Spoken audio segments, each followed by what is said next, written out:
Personal wealth management. You're welcome back to the platform Nigeria, powered by Covenant Christian Center.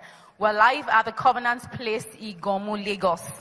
Our next speaker probably needs no introduction at the platform following his widely shared presentation at the last platform. He is His Excellency, the former governor of Anambra State.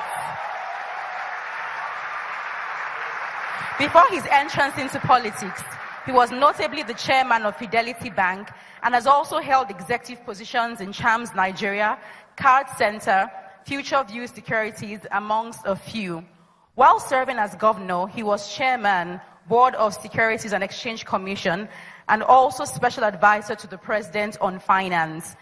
Mr. Peter Obi is a graduate of the University of Nigeria, Nsukka, and has also pursued academic programs in various international institutions, including Harvard Business School, Lagos Business School, Kellogg School of Management, London School of Economics, Oxford, and Cambridge universities. He's happily married with 2 children. Today he will be speaking on the Nigerian economy and taking questions thereafter. Please join me as we welcome Mr. Peter Obi.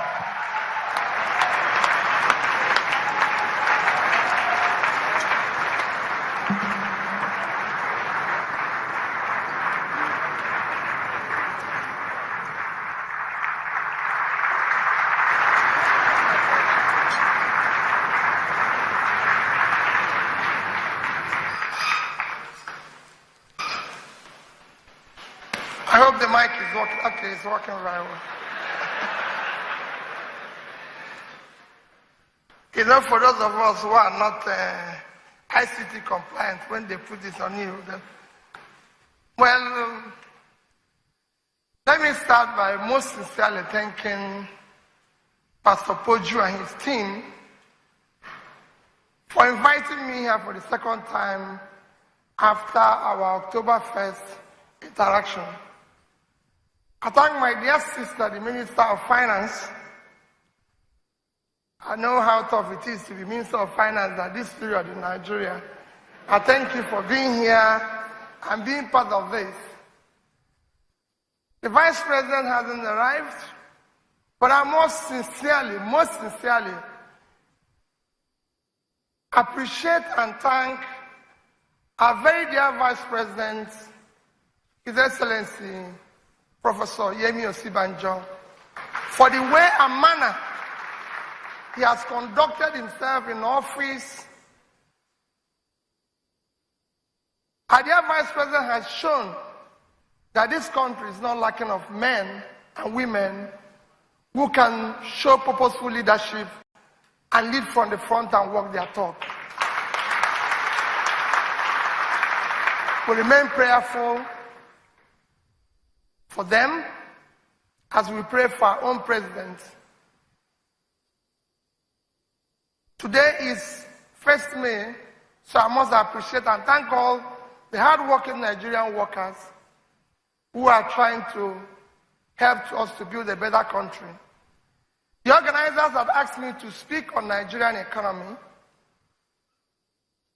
While I cannot claim to be professor of economics, and most people who are speaking today are professionals, I will speak as a trader.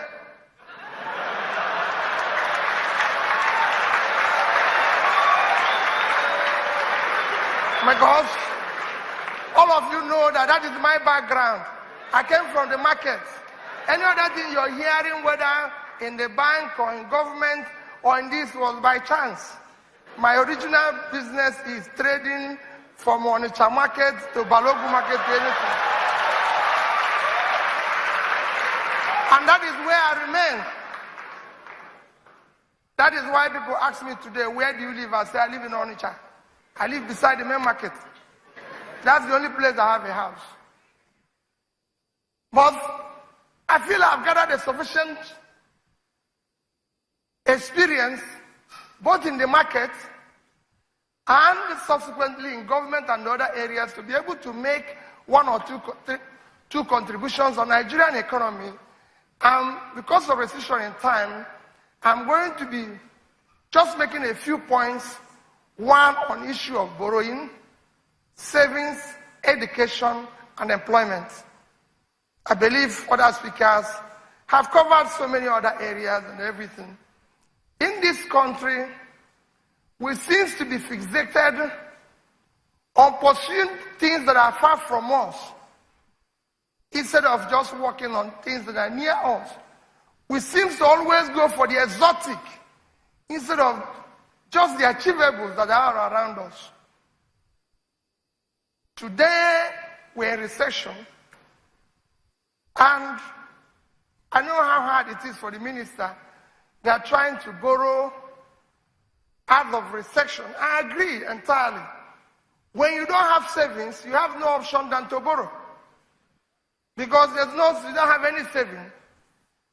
My only worry is not just the federal government, but state governments and everything, is that what are we borrowing for?